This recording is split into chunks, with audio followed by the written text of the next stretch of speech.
Ya, hari ini peresmian ruang bermain ramah anak Aceh yang pertama dibuat.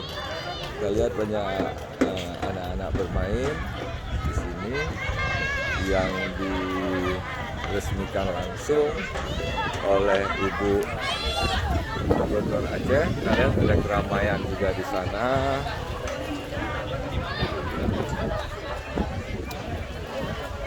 Nah, kita melihat anak-anak begitu bahagia. Ya, lokasinya di Taman Ratu Safiatuddin.